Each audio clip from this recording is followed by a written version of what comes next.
Joriji Baneti igice cya mbere. Kera hariho umwana w'ikizeze akitwa Joriji Baneti. Umunsi umwe nyina amwohereza kumugurira inshinge ku isoko. Umwana aragenda, amaze kuzigura agaruka azipfumbase mu gipfunsi. Ageze mu nzira abona inyoni yafashwe n'umushibuka iruhande rw'ikirundo cy'ibyatsi byumye. Ariyamirira ati, "Yoo, mbega inyoni nziza, kereka nyifashe." Agira za nshinge azishinga muri bya byatsi, yanga ko zimubuza gukoresha amaboko yombi. Amaze gufata ya nyoni agaruka gushaka za nshinge muri bya byatsi. Atazibuze ga.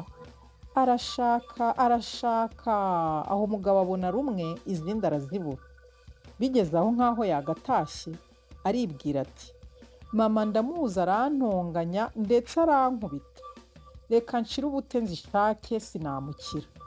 Dore rero nawe ngo yungutse ubwenge. Ashinga ku byatsi abiha inkongi ngo aze gushakira inshinge mu ivu.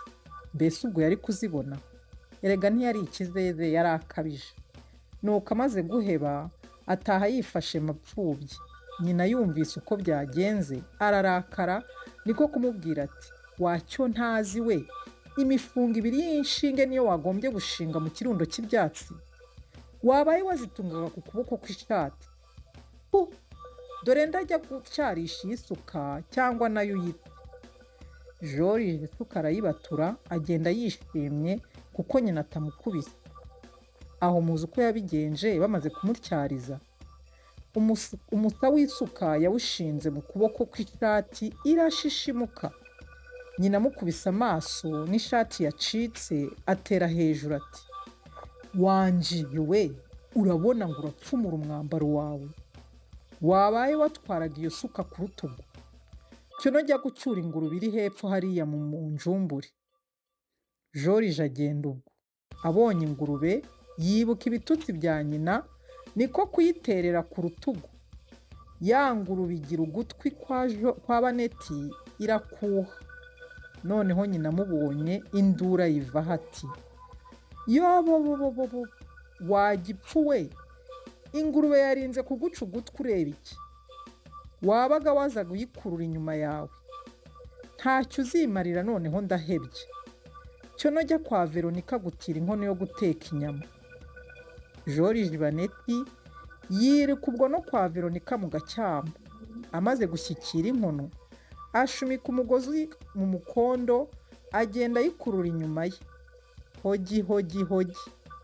Igikono nacyo kiramuhima kigenda cyenda kumuca ibitsi inzira yose.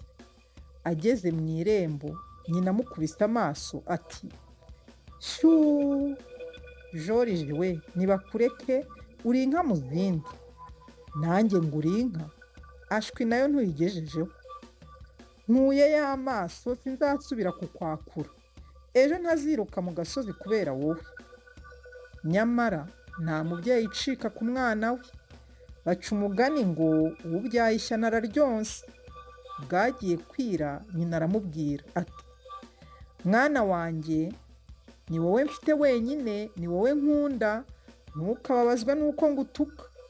Mba ngira ngo uce akenge nk'abandi bana. None dore ngiye kugura umunyu n'urusenda byo gushyira mu nyama kugira ngo zize kuryoha, usigare uncaniye ndatebuka. Nubona inkono igiye gukama ntaraza, wongeremo utuzi dukeya. Uramenye ntushyiremo menshi ataza kubishya umufu." Nyina amaze kugenda, Joriji asigara ku nkono ahutagira umuriro, acucagira amazi make muri ya nkono.